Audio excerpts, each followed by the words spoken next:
journalists, we at CNBC TV18 are used to asking all the tough questions as you just saw. But today we decided to hand over our microphone, so to say, to some fund managers who will be soliciting answers to their questions from our very special guest.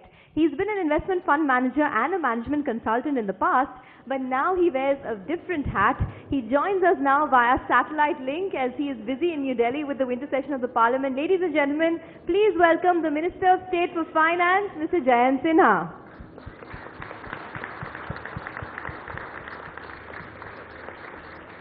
Mr. Sinha, thank you so much for joining us and taking some time out from your busy schedule. Before I invite the 4 fund managers who will be asking their questions to Mr. Sinha, I'd like to also invite Shireen back on stage to facilitate this session.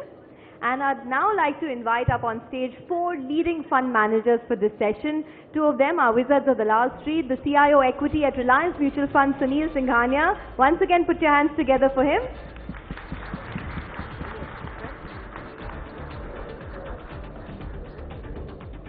Okay, we'll try and get Sunil back in the house. CIO, ICICI Prudential AMC, S. Naren. And our friend who's flown in all the way from Singapore, the very witty founder and fund manager of Helios Capital, Samir Arora.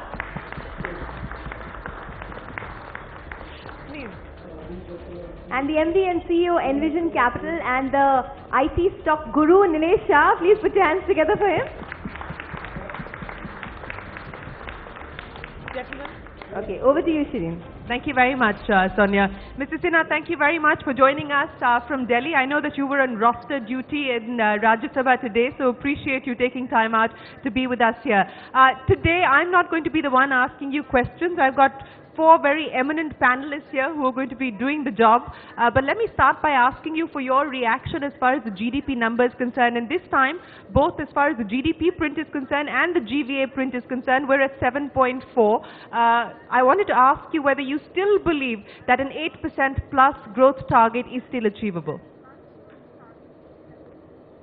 I think we would have definitely got the 8% target if some of the macro would have been in our favor. Obviously, we are seeing a global economic slowdown and that's hurting exports. We've had a second monsoon that has been deficient.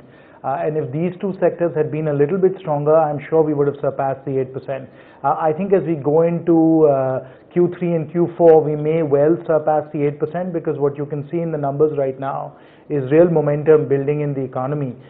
So when we look at Q3 and Q4, we may well have growth north of 8%. But of course, as I said, we've got the headwinds right now of a very slow global economy and of course a difficult situation as far as the monsoon is concerned. Okay, Mr. Sinha, before I toss it across to my co-anchors here this evening, let me ask you, how successful was the Chai Pe Charcha on the GST? Is the GST going to be a done deal, sir, in the winter session of Parliament? We are very hopeful. We are eternal optimists. We are continuing to push as hard as we can. The good news, I think, is that we have been able to narrow down the issues to a handful. And now we are working through these issues. And as you know, in any negotiation, if we can see the light at the end of the tunnel, that's always a reason to be hopeful. And because we do have now a set of issues that we can work on, there is in fact a process hopefully by which we can get to closure. So let's keep working on it.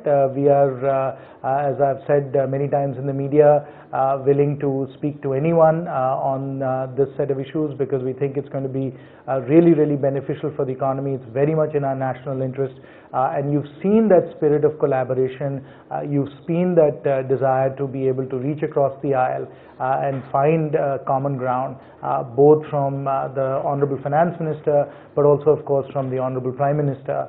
And so we hope with that spirit of cooperation on both sides, we can get to closure. On the 3 crucial demands that the Congress Party has raised, are you willing to give in on 2, sir? At least 2? To ensure the passage? We need to find common ground, and of course we want to ensure passage. All right, I'm going to leave the GST conversation at that, but there is certainly hope that we could perhaps see the GST bill being cleared by Parliament. Let me toss it across to you, Samir. as Sonia said, Samir has a great sense of humor, is candid, so he's going to kick things off. And your question for Jayant Sinha? No, I'm going to ask him a soft question first just to get things rolling. Warmed up. First question only. So Jayant, hi. No, Sameer, we've known each other long enough that I don't need the soft question. And of course, I have question hour in Parliament tomorrow, so this is going to warm me up nicely. No, that'll be from the second question. And for the first question, after this GST bill is passed, what are the specific steps that are needed to actually implement it? Because I keep reading that you guys plan to start it on April 1, which I still find absolutely impossible, even if it is passed in the current session of Parliament. Because there are so many other steps, and that's what I want to get some handle on. Yeah, there are two parts to this, of course. On the one hand, we have the implementation, which includes, the GSTN, which is the network that will actually be the backbone for the entire system. It includes the training of the field formations. It includes all the coordination we have to do with the states.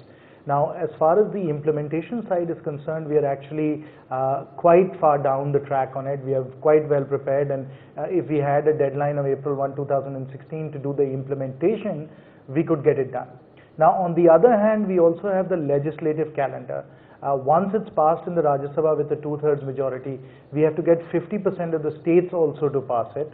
And once it's passed the states, we have to get the GST bill passed in Parliament. The GST bill is where we will actually establish the rate structure, the rates, and very importantly, what goods and services are going to be in which aspect of the rate structure. So all of that will have to be sorted out in the GST bill. That GST bill will then have to be passed by all the states as well, so that it can be law in the states. And it is this legislative calendar which is more challenging than the implementation calendar. As I said, the implementation calendar and the work we have to do on the implementation side is actually moving along quite well.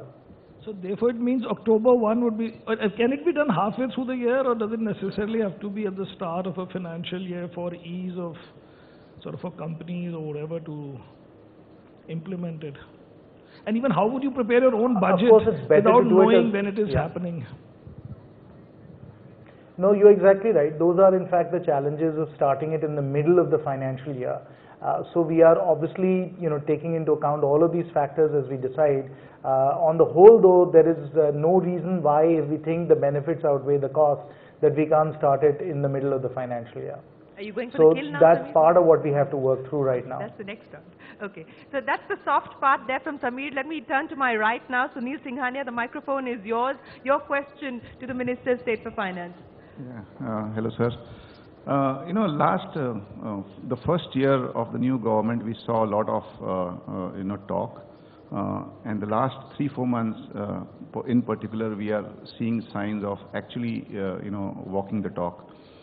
Do you think this can be accelerated further? Because at least the signs of better coordination between political parties are now very, very visible.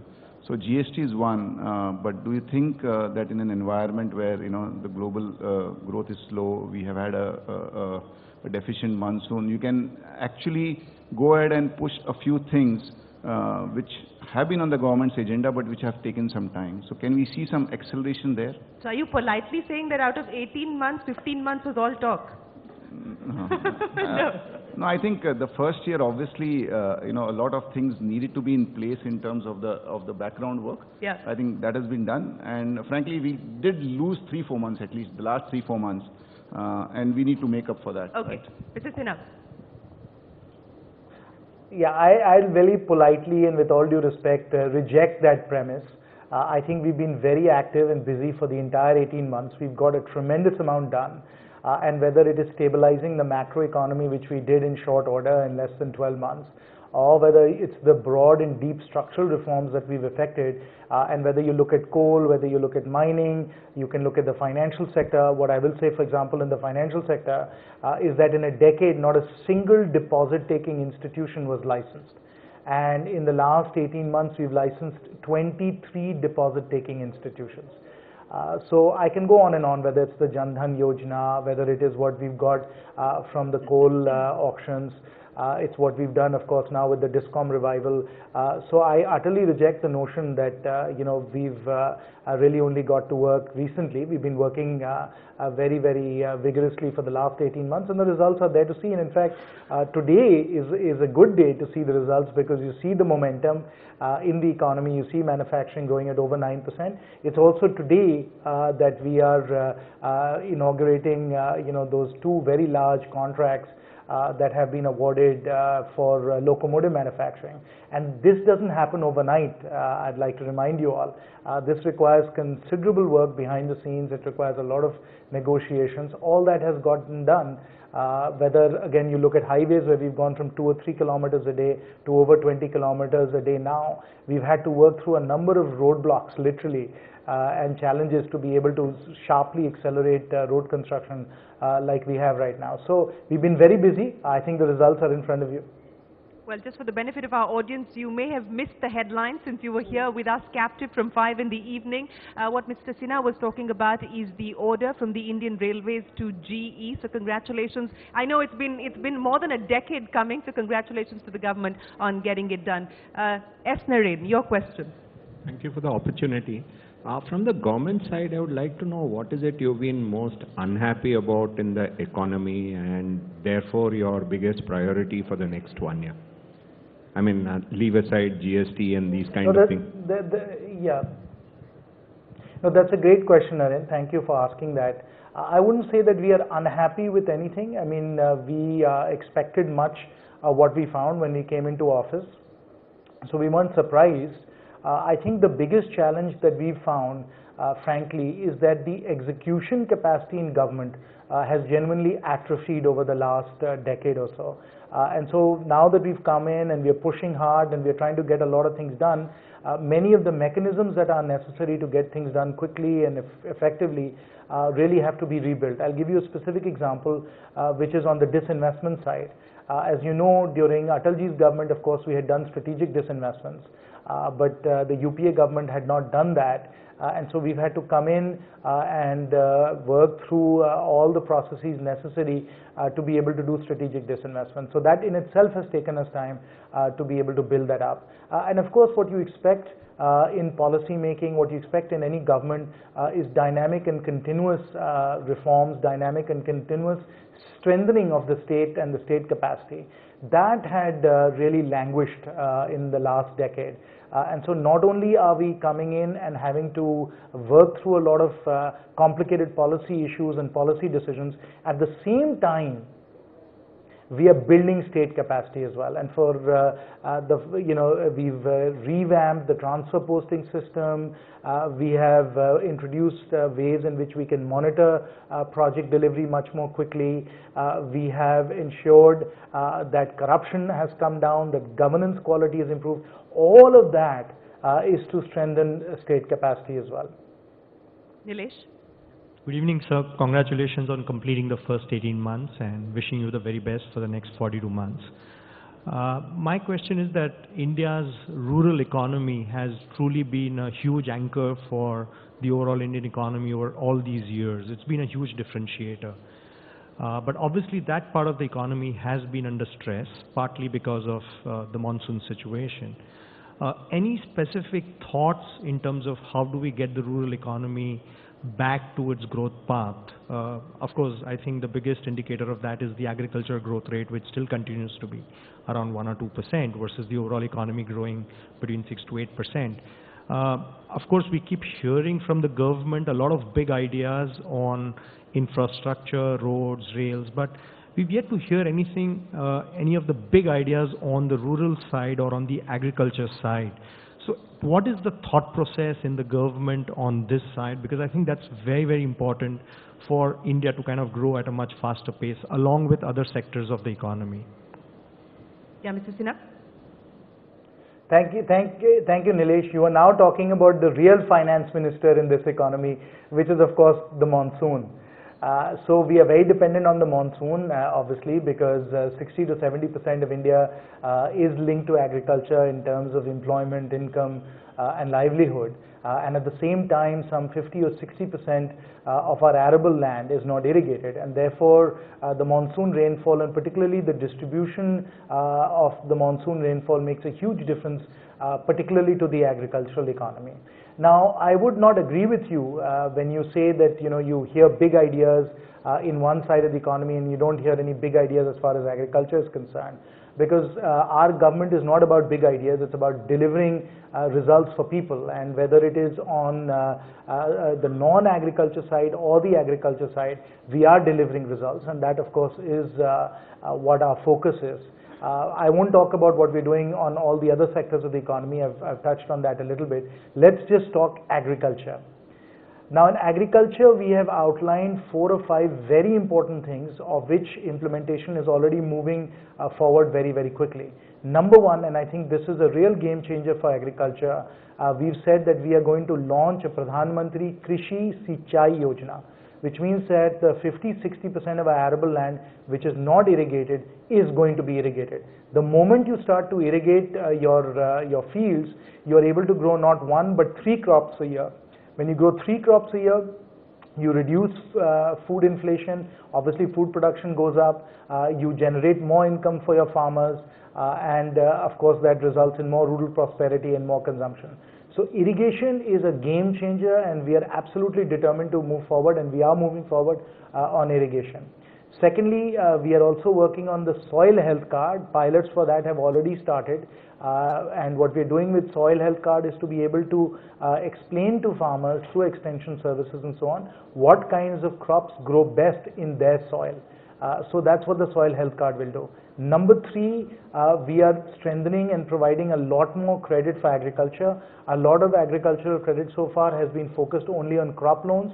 We are dramatically increasing investments in agriculture for investments, for greenhouses, for pumps, for drip irrigation, for all of those kinds of capital investments. We are dramatically increasing agricultural credit. The other very important thing which has already been implemented and is starting to work in many states is dismantling the whole the market controls that existed on agricultural bazaars and so on. So the APMC Act is being taken down. We are establishing a common agricultural market across the country. Many states have already implemented electronic mandis so that people can do price discovery and find the best prices for their crops. So if you look step by step at all the different things that need to be done in agriculture, you'll find that we are tackling those. Obviously, agriculture is a sector where making change happen, particularly in light of a deficient monsoon, is difficult. And so some of those results are not apparent right now, but trust me, on the ground, this is happening. Sorry, I also forgot finally that we are working on national crop insurance, which is a very, very important requirement right now, particularly as we start to see this variability in the monsoon, and with climate change we can expect even more erratic and more variable monsoons. All right, round 1 over, round 2, Samir Arora, your turn now. Raise expectations too much. No, my question is, when I look at the different schemes of the government, it doesn't seem to have any consistent philosophy or principles behind it. So, for example, we obviously are happy. I'm sorry, Samir. I'll have to interrupt you. I'll have to interrupt you right there because I can't allow you to allow you to get away with that. I'll have to give you examples. First, I'll give you some few examples. First, let me tell you the philosophy and the principles that we follow, and maybe that will require you not to even to bring up your examples. Or do you want to do your examples? I think examples will put it in perspective, because I'm not talking a very wide thing. But for example, we recently hiked diesel prices and said they should be market determined. But a few weeks ago, we said that regional tickets should be capped. In fact, a few months ago, SEBI said that these poor guys should be paid less. Now, this is not market determined. Yesterday or today, we said that government should sell strategic stakes and even in hotels or whatever other companies, and you want to bring back the divestment department. But we have been hesitant to even say that we want to sell Suti shares. A few days ago, we say that we don't want to subsidize, let's say, R&D of pharma companies via tax concessions. But a few days ago, we said, let's say, for example, that regional airlines need to be subsidized. These are all not consistent with each other. That you have chosen that R&D in pharma cannot be subsidized, but airline at a regional level needs to be subsidized. There's no common market or philosophy behind these things, I think. I would not agree with that, Sameer. My statement would be that if you look at our economic philosophy, the Honorable Prime Minister, the Honorable Finance Minister has spoken about it many times, and they've been very clear. What we are doing is a supply-side approach to the economy. It's investment-driven growth. We are building India's productive capacity. This includes the hard assets, which is power plants, factories, roads, bridges, ports, and India's soft assets, which includes the skills and employability of our people. It includes our regulatory institutions, and it also includes our innovation ecosystem. So we are building India's productive capacity. We are strengthening India's production base so that we can sustain high growth for long periods of time rather than getting into supply-side bottlenecks, which then result in a boom-bust cycle. So that economic philosophy is very clear. In terms of our economic principles, we've laid those out also very clearly, right on from the manifesto that we put out in 2014 and so on. We've said that first and foremost, we are a pro-poor government because obviously, making sure that India's poor, deprived and destitute get a better quality of life is our moral responsibility. And because we are a pro-poor government, we have to be a pro-market government. We have to get market forces to work properly, and it has to be within the context of a well-regulated competitive environment. Number 3, we've said that we believe in empowerment, not in entitlement. Number 4, we have said that we believe in minimum government, maximum governance, that is a rules-based, non-discretionary government policy-making framework. And then finally, we believe in cooperative federalism. So this economic philosophy has been shared many times, spoken about many times. Now, of course, you can take specific instances. You can take, for example, civil aviation example and say, why are you subsidizing regional carriers? Or you can take another example and say, in this particular instance, the compensation for mutual fund managers, why is that not a pro-market measure? And we can get into each of those, in great detail. But you have to remember that when you take policy making into account, you have to balance out regulation and the functioning of a competitive market with just letting an unfettered market work. So that balance between, what is required to have a well-regulated market and just letting pure market forces work is where all the judgment in policy making comes in. Now, you may disagree with the judgment. You may disagree with specific instances, but as far as our overall philosophy is concerned, I think that's crystal clear. But the point is that you agree in the philosophy that you can control things which don't need control. Obviously, salaries of fund managers don't need control. You can say that the if you look at, it's not my salary, so I don't mind. But for every one example, Sameer, for every one example that you bring up where you think we are over-regulating, I can give you 10 examples of where we have lifted in regulations and deregulated. I mean, I can list out FDI, I can lift out what we're doing in capital markets, financial services, what we're doing in coal, what we're doing in mining, what we're doing in power. I mean, there's hundreds of examples of where we have actually deregulated and let market forces work well. We, as I said, part of building up our soft assets is to allow our regulators and to allow our economic institutions to decide where that judgment is between regulation and market forces. There is no grand formula, or there is no simple way to figure in every instance where that line has to be drawn. You may disagree on that line in some instances, but overall, we have to let our regulators and our regulatory institutions operate. And of course, they themselves are subject to scrutiny, they are subject to appeal. If you feel that some of their actions are anti-competitive and are not pro-market, then you can appeal those and take those forward. We believe in an open and healthy debate in these matters. Every policy that we put out is put up for consultation first. There are lots of discussions, rounds and rounds of consultations, and then we arrive at a consensus. The smile on Sameer's face tells me he can continue this conversation with you, but I'm going to move on to Naren. Naren, your next question. I think post the pay commission recommendations, there's been a lot of worry on fiscal deficit for the next year, that the entire benefit of the 50 bips rate cut seems to have disappeared in the fixed income market. Any view on this? in our medium-term fiscal planning, we took into account our best guess for what the 7th Pay Commission would do. And so the fiscal consolidation roadmap that we laid out, 3.9% to 3.5% and then 3%, took into account what we thought the impact of the 7th Pay Commission would be and one rank, one pension. So we believe that we do have the fiscal space to be able to absorb this while still being able to stay on our fiscal consolidation roadmap. Okay. Nilesh? I have two questions. One is, if you could just kind of really provide us some information in terms of what's happening with some of the larger projects like the river linking and any of the other big projects. Of course, what we understand is that perhaps we are trying to implement this project in smaller pockets or smaller parcels, but if you could just kind of throw some more light on that. So that's one. Two is the DBT has been a huge success, especially in terms of transfer of subsidies for LPG cylinders. If you can give us some color in terms of when would DBT get extended for other subsidy items, what's the government's thought process on that? Are there any serious impediments to rolling out the DBT for other subsidy items as well? Because that really helps money get into the hands of those who need it and can have a very positive impact on the economy as well. No, thank you for recognizing what we've been able to achieve with DBT.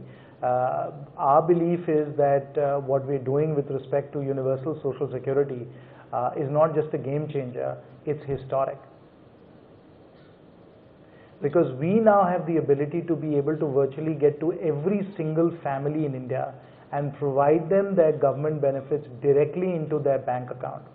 And we've already obviously accomplished that with PEHEL, which is the LPG subsidy program. We have 12 crore accounts now, and we pay the subsidies directly into those bank accounts. You will also be very pleased to know that as far as NREGA payments are concerned, something like 90 or 95% of NREGA payments go directly into people's accounts, whether it is through their bank accounts, their Jan Dhan accounts, or through their post office accounts as well. So NREGA also is moving forward very well. Now there are a number of other central benefits programs. For example, we have a number of social justice linked pensions and payments, for instance for widows as well as for old ladies. These also are going to be going through the direct benefit platform that we are putting together. And then we have scholarships of various kinds that will also be going through the DBT platform. And we will be assembling a full DBT platform with a range of services. So all you have to do is define who the eligible people are, and because we have the JAM Trinity now, that is Jan Dhan, Aadhaar and mobile, once you define who your eligible beneficiaries are, we can get that money directly into their bank account, send them an SMS to let them know that the money is coming. And then of course with the payment banks that we've licensed and the fact that the post office is one of those payment banks, the cash out provision for this is going to be dramatically extended as well. So all these programs from the central government will come out through the DBT platform, and we are also putting this platform together in such a fashion that states that want to run their welfare programs can use this platform, give us their beneficiaries, and then we will get their money through this platform as well. This, as I said, is a historic capability. We have rolled out quite a bit of it on the central side. The state side is coming in right now. And of course, we are trying to bring in even more other innovative schemes on this, like health insurance and pension benefits and so on. So this whole platform, this DBT platform that's being put together is being worked through right now. Much of it is already in implementation, and the rest of it will be implemented quite soon, within 12 to 18 months. So DBT is a huge program that has already in 18 months shown tremendous results, and we think it's going to continue to build momentum from here. Your first question was about other large programs that we are implementing. Let's take, for instance, the changes that are underway in Indian Railways. As you know, in the last decade or so, there was only about $35 billion of capex that had gone into Indian Railways.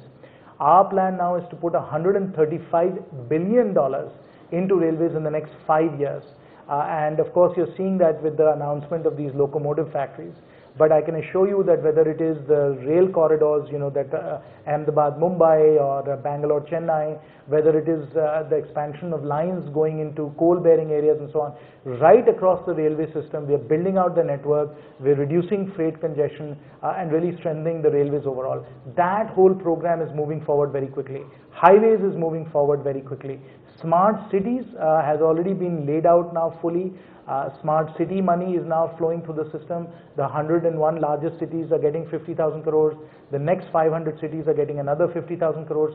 All those guidelines have been put out, and people are now scrambling to be able to start those programs and get them going. In fact, in my own constituency, my hometown of Hazaribagh is one of the cities covered under Amrut, and we are working feverishly quickly to be able to get some of the Amrut money so we can start work on sewage and waste management programs. So these are just examples of, as I was saying, not ideas, but actual programs that are hitting the ground and making a difference in people's lives. Sunil Singhania, you want to close out the night? Right. First of all, thanks because both you as well as Mr. Jaitley have been very approachable to investors, and that definitely aids to the confidence. However, what we see is that foreign investors are considered to be more important. And just to put the matters in perspective, this year, it's the domestic investors who have pumped in 80,000 crores and has ensured that India is one of the best performing markets, even with a flat market. God forbid if these investors were not there, the markets would not have been where they are.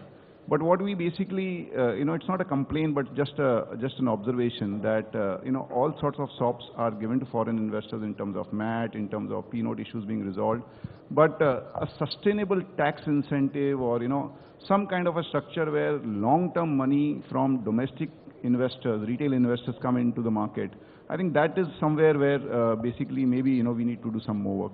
So any comments from you on that? Of course, in the budget, we included an additional 50,000 deduction for NPS. And so we are, of course, trying to make sure that we get long-term, steady capital flowing in from domestic investors, particularly retail investors. We are working hard on a universal KYC to be able to make it very, very cheap to be able to enroll people in long-term asset management and SIP type programs. And of course, it is our stated policy goal to be able to grow as much as possible the domestic asset management industry. And as I've said earlier, we're always open to great suggestions. We've been meeting with AMFI. I myself had asked for a consultation with AMFI 6, 8, 9 months ago, and we had a meeting at UTI, and then subsequently we've had other meetings with AMFI members as well. And if you have ideas or suggestions about what we should do with this budget or other executive action that we can take to grow the domestic investment management industry, we are all ears, and we'll be very pleased to meet with you and talk to you as to what might be the best way to take them forward. I think the look on Sunil's face and Naren's face is that they're coming to you with a long list, Mr. Sinha. So watch out. But let me close out the night because we're. I have no problem, Shireen. I have no problem. Yeah, I have no problem with any policy suggestions. But remember that tax SOPs are the more difficult thing here. And the tax SOPs are ending, so anyway, that's not going to be a long list that they're going to come to you with. But before we close this out, Mr. Sinha, let me ask you this, because we are in the midst of the winter session, and we obsess about the GST. But in terms of other economic legislative action, I know the bankruptcy code has to go through the Lok Sabha before it actually gets to the Rajya Sabha. In terms of economic legislation, what can we realistically expect in whatever is remaining now in under 15 days for the winter session? Well, obviously we have the Negotiable Instruments Act, which has been tabled in the Rajya Sabha. It's already been passed in the Lok Sabha. So we have to pass it in the Rajya Sabha now. There's an ordinance in effect, so we do need to convert that into law. Then we have the amendment to the RBI Act, which all of you as investors will agree is also a landmark legislation when we are going to put in place the Monetary Policy Committee and of course the understanding on the monetary policy framework as well. So that also is scheduled for this session. So we have very important economic legislation. Of course, the real estate regulation bill is there as well. All of this hopefully we should get through during the winter session. And my final question to you, Jayant Sinha, former fund manager to now Minister of State for Finance, how has life really changed for you? And now when you have a conversation with Samir, Naren, Nilesh and Sunil, do you feel differently about how to address their issues?